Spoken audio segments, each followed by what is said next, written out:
Welcome to Kerala kitchen mom's recipes. ഇന്ന് നമുക്ക് ഒരു നാരങ്ങാച്ചാർ തയ്യാറാക്കാം. അപ്പോൾ ഞാൻ അതിനായിട്ട് ഇവിടെ ചെറിയ നാരങ്ങയാണ് എടുത്തിരിക്കുന്നത്. ഇത് നന്നായിട്ട് കഴുകി ഞാൻ എടുത്തിട്ടുണ്ട്. ഞാനിവിടെ ഏകദേശം ഒരു 2 കിലോളം നാരങ്ങ എടുത്തിട്ടുണ്ട്. എപ്പോഴും ഞാൻ നാരങ്ങാച്ചാർ തയ്യാറാക്കുമ്പം കൂടുതലായിട്ട് ഇട്ട് വയ്ക്കും. എന്നിട്ട് ഒരു അടച്ച് വെച്ച് കഴിഞ്ഞിട്ട് കുറച്ച് നാൾ കഴിയുമ്പോഴത്തേക്ക് അതിന് നല്ലൊരു ടേസ്റ്റ് ആയിരിക്കും. അപ്പോൾ നമുക്ക് ആദ്യം തന്നെ ഇതൊന്ന് വാട്ടിയെടുക്കണം. അതിനായിട്ട് നമുക്ക് ഇഡലിക്കുട്ടകത്തിൻ്റെ തട്ടിലോ അതുപോലെ ഇതുപോലത്തെ ഒരു സ്റ്റീമർ ഉള്ള പാത്രത്തിലോ വെച്ച് നമുക്ക് സ്റ്റീം കയറ്റി വാട്ടിയെടുക്കാം. ഇപ്പം ഞാൻ എല്ലാ നാരങ്ങയും നല്ലതുപോലെ സ്റ്റീം കയറ്റി വാട്ടിയെടുത്തിട്ടുണ്ട്. കണ്ടോ, സ്റ്റീം കയറ്റി വാട്ടി കഴിയുമ്പോഴത്തേക്ക് നാരങ്ങ ഇതുപോലെ ആവും. അതിൻ്റെ പുറന്തോടൊക്കെ നല്ല സോഫ്റ്റായിട്ട് വരും. ഇനി നമുക്കിത് ഏത് രീതി വേണമെങ്കിലും കട്ട് ചെയ്തെടുക്കാം. ഇനി നമുക്കിതിനകത്തേക്ക് ചേർക്കാൻ വേണ്ടി ഞാൻ കുറച്ച് വെളുത്തുള്ളി എടുത്തിട്ടുണ്ട്. അതുപോലെ തന്നെ ഇഞ്ചി, പച്ചമുളക്. വെളുത്തുള്ളി ഞാൻ മുഴുവനെ തന്നെ അങ്ങ് ഇടുകയാണ്, കട്ട് ചെയ്യുന്നില്ല. അപ്പം വെളുത്തുള്ളി നിങ്ങളുടെ ഇഷ്ടത്തിനനുസരിച്ച് കൂട്ടുകയും കുറയ്ക്കുകയും ചെയ്യാം. അതുപോലെ തന്നെ ആവശ്യത്തിന് കറിവേപ്പ്. അപ്പോൾ ഇത്രയാണ് നമുക്ക് ഇതിനകത്തേക്ക് ചേർക്കാൻ വേണ്ടിയുള്ള സാധനങ്ങൾ. അപ്പോൾ ആദ്യം തന്നെ നമുക്കൊരു പാത്രം അടുപ്പത്ത് വെച്ച് ചൂടാക്കാം. അതിനകത്തേക്ക് നമുക്ക് ആവശ്യത്തിന് എണ്ണ ഒഴിച്ച് കൊടുക്കാം. ഞാനിവിടെ ചേർക്കുന്നത് നല്ലെണ്ണയാണ്. അത് നമ്മൾ വാങ്ങാൻ കിട്ടത്തില്ലേ, എള്ളെണ്ണ അല്ലെങ്കിൽ നല്ലെണ്ണ എന്ന് പറഞ്ഞുള്ള. എപ്പോഴും നമ്മൾ അച്ചാർ ഉണ്ടാക്കുമ്പോൾ നല്ലെണ്ണയിൽ ഉണ്ടാക്കുമ്പോഴാണ് നല്ല ടേസ്റ്റ് ഉണ്ടാകുന്നത്. അപ്പോൾ നമുക്കിതിൽ നിന്ന് കുറച്ച് നല്ലെണ്ണ ഒഴിച്ചു കൊടുക്കാം. അപ്പോൾ എണ്ണ ചൂടായി വരുമ്പോഴത്തേക്ക് ആവശ്യത്തിന് കടുകിട്ട് നമുക്ക് പൊട്ടിച്ചെടുക്കാം. കടുക് പൊട്ടി വരുമ്പോഴത്തേക്ക് നമുക്ക് കുറച്ച് വറ്റൽമുളകിനകത്തേക്ക് ചേർത്ത് കൊടുക്കാം. ഞാൻ ഏകദേശം ഒരു 7-8 എണ്ണം വറ്റൽമുളക് എടുത്തിട്ടുണ്ട്. അത് ഇതുപോലെ ചെറിയ പീസായിട്ട് കട്ട് ചെയ്തെടുത്തതാണ്. ഇനി നമുക്ക് നല്ലതുപോലെ ഒന്ന് മൂപ്പിച്ചെടുക്കാം. ഇനി നമുക്ക് ഇതിനകത്തേക്ക് കുറച്ച് ഉലുവ ചേർത്ത് കൊടുക്കാം. ഞാൻ ഏകദേശം 1 ടീസ്പൂൺ ഉലുവയാണ് ഇതിനകത്തേക്ക് ഇട്ട് കൊടുക്കുന്നത്. ഈ ഉലുവയെ നമുക്ക് ഇതിനകത്തേക്ക് ഇട്ട് നല്ലതുപോലെ ഒന്ന് മൂപ്പിച്ചെടുക്കാം. ഇനി നമുക്ക് അരിഞ്ഞു വെച്ചിരിക്കുന്ന ഇഞ്ചിയും പച്ചമുളകും വെളുത്തുള്ളിയും ചേർത്ത് കൊടുക്കാം. അപ്പോൾ ഞാനിവിടെ എല്ലാം ഇച്ചിരി കൂടുതലായിട്ടാണ് എടുത്തിരിക്കുന്നത്. കാരണം ഇത് ഏകദേശം ഒരു 2 കിലോളം നാരങ്ങ ഉണ്ടെന്ന് ഞാൻ ആദ്യമേ പറഞ്ഞിരുന്നല്ലോ. അപ്പോൾ നിങ്ങൾ ഇപ്പം നാരങ്ങ വിൽക്കുകയാണെന്നുണ്ടെങ്കിൽ അച്ചാറിടുന്ന സമയത്ത് നിങ്ങൾ എടുക്കുന്ന അളവിനനുസരിച്ച് ഇഞ്ചിയുടെയും വെളുത്തുള്ളിയുടെയും പച്ചമുളകിൻ്റെയൊക്കെ അളവ് എടുക്കുക. അപ്പം കുറച്ച് നാരങ്ങ ഉള്ളെന്നുണ്ടെങ്കിൽ അതിനനുസരിച്ച് ഇഞ്ചിയുടെയും പച്ചമുളകിൻ്റെയും വെളുത്തുള്ളിയുടെയൊക്കെ അളവ് കുറയ്ക്കാം. എപ്പോഴും വെളുത്തുള്ളി ഇച്ചിരി കൂടുതലായിട്ട് കിടക്കുന്നത് നല്ലതായിരിക്കും. അപ്പോൾ നമുക്ക് അതും നല്ലതുപോലെ ഒന്ന് വഴറ്റിയെടുക്കാം. അടുത്തായിട്ട് നമുക്ക് കറിവേപ്പില ഇട്ട് കൊടുക്കാം. എപ്പോഴും അച്ചാർ ഉണ്ടാക്കുമ്പോൾ കറിവേപ്പില ഇച്ചിരി കൂടുതൽ ഇടുന്നത് നല്ലതായിരിക്കും. അപ്പോൾ ആ കറിവേപ്പിലയുടെ ആ മണവും ആ ഫ്ലേവറും ഒക്കെ നമ്മുടെ അച്ചാറിന് ഒരു പ്രത്യേക ടേസ്റ്റ് കിട്ടുകയും ചെയ്യും. അപ്പോൾ നമുക്ക് ഈ കറിവേപ്പിലയും ആ എണ്ണയിലിട്ട് നമുക്ക് നല്ലതുപോലെ ഒന്ന് മൂപ്പിച്ചെടുക്കാം. ഇപ്പോൾ നമ്മുടെ എല്ലാം നല്ലതുപോലെ മൂത്തിട്ടുണ്ട്. ഇനി നമുക്ക് ഇതിനകത്തേക്ക് പൊടികൾ ഓരോന്നായിട്ട് ചേർത്ത് കൊടുക്കാം. ആദ്യം തന്നെ മഞ്ഞൾപ്പൊടി. ഞാനിവിടെ ഏകദേശം ഒരു 3/4 ടീസ്പൂണോളം മഞ്ഞൾപ്പൊടിയാണ് ചേർത്ത് കൊടുക്കുന്നത്.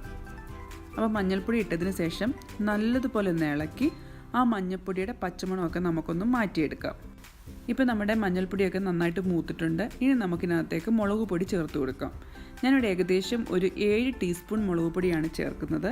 അപ്പോൾ ടേബിൾ സ്പൂൺ ആണെങ്കിൽ നിങ്ങൾക്ക് ഒരു ഏകദേശം 2.5 തൊട്ട് 3 ടേബിൾ സ്പൂൺ വരെ ചേർത്ത് കൊടുക്കാം.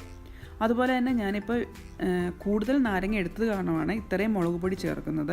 അപ്പോൾ നിങ്ങൾ എടുക്കുന്ന നാരങ്ങയ്ക്കനുസരിച്ച് അതുപോലെ എരിവിനും അനുസരിച്ച് വേണം നിങ്ങൾക്ക് മുളക് പൊടി ചേർത്ത് കൊടുക്കാൻ വേണ്ടി. ഇപ്പം ഞാൻ ഏകദേശം കുറേ നാരങ്ങ എടുത്തതുകൊണ്ട് മാത്രമാണ് ഇത്രയും മുളക് പൊടി ചേർത്ത് കൊടുക്കുന്നത്.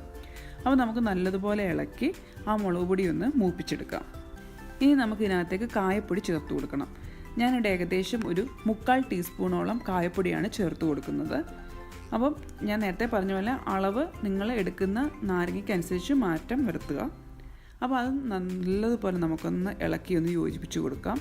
ഇനി നമുക്ക് ആവശ്യത്തിന് ഉപ്പ് കൂടി ഇട്ട് കൊടുക്കാം. അപ്പോൾ ഉപ്പ് ഇട്ടതിന് ശേഷം ഇളക്കി കൊടുക്കാം. ഇളക്കി ആ ഉപ്പ് എല്ലാ ഭാഗത്തേക്കും നമുക്കൊന്ന് പിടിപ്പിക്കാം. ഇനി നമുക്ക് ഇതിനകത്തേക്ക് വിനാഗിരി ആഡ് ചെയ്യണം. ഞാനിവിടെ വൈറ്റ് വിനെഗറാണ് ആഡ് ചെയ്യുന്നത്. അപ്പോൾ വിനെഗർ ഏകദേശം ഒരു 3 ടേബിൾ സ്പൂൺ വിനാഗിരി നമുക്കിനകത്തേക്ക് ഒഴിച്ചു കൊടുക്കാം. ഇപ്പോൾ നമ്മൾ ഒഴിച്ചു കൊടുത്ത വിനാഗിരി നന്നായിട്ടൊന്ന് ചൂടായിട്ടുണ്ട്. അതുപോലെ തന്നെ നമ്മുടെ ആ പൊടിയിൽ നന്നായിട്ട് മിക്സും ആയിട്ടുണ്ട്. ഈ സമയത്ത് വേണം നമുക്ക് നാരങ്ങ ചേർത്ത് കൊടുക്കാൻ വേണ്ടി. നമ്മൾ നേരത്തെ പുഴുങ്ങി വെച്ചിരുന്ന നാരങ്ങ ഉണ്ടല്ലോ, അത് ഇതേപോലെ 4 പീസായിട്ട് കട്ട് ചെയ്തെടുത്തിരുന്നു. അത് നമുക്ക് ആഡ് ചെയ്ത് കൊടുക്കാം. അപ്പോൾ ഈ നാരങ്ങ നിങ്ങൾ കട്ട് ചെയ്യാൻ നിങ്ങൾക്ക് ഇഷ്ടം അനുസരിച്ച് വേണമെങ്കിൽ മുറിച്ചെടുക്കാൻ പറ്റും. ഞാനിപ്പോൾ നീളത്തിൽ 4 പീസായിട്ടാണ് ഇത് കട്ട് ചെയ്തേക്കുന്നത്. നിങ്ങൾക്ക് അല്ലെങ്കിൽ ചെറിയ ചെറിയ പീസായിട്ട് വേണമെങ്കിലും ഇത് കട്ട് ചെയ്തെടുക്കാം. അപ്പോൾ നമുക്ക് ഈ നാരങ്ങ ഇതിനകത്തേക്ക് നല്ലതുപോലെ ഒന്ന് ഇളക്കി ചേർത്ത് കൊടുക്കാം. കാരണം നമ്മുടെ ആ മസാല, അതായത് നമ്മൾ തയ്യാറാക്കി വെച്ചിരുന്ന വിനാഗിരിയുടെ കൂട്ട് ആ നാരങ്ങയിൽ നല്ലതുപോലെ പിടിക്കത്തക്ക വിധം അടി ചേർത്ത് നമുക്ക് ഇളക്കി ഒന്ന് യോജിപ്പിച്ച് കൊടുക്കാം. നമുക്കിതിനകത്തേക്ക് 1 ടേബിൾ സ്പൂൺ പഞ്ചസാരയും കൂടെ ആഡ് ചെയ്ത് കൊടുക്കാം. ഇതൊരു ഓപ്ഷണലാണ്, നിങ്ങൾക്ക് ആവശ്യമെങ്കിൽ മാത്രം ആഡ് ചെയ്താൽ മതിയായിരിക്കും.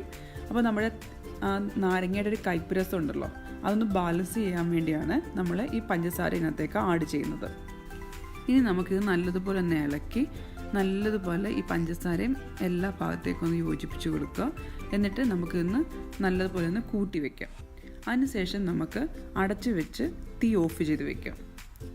ഇനി നമുക്ക് ഇന്ന് തന്നെ ഇത് കുപ്പിയിലേക്ക് മാറ്റി വയ്ക്കേണ്ടതില്ല. നിങ്ങൾക്കിത് ചൂടൊക്കെ ആറിക്കഴിഞ്ഞതിന് ശേഷം പിറ്റേ ദിവസം മാത്രം ഇത് കുപ്പിയിലേക്ക് പകർത്താം.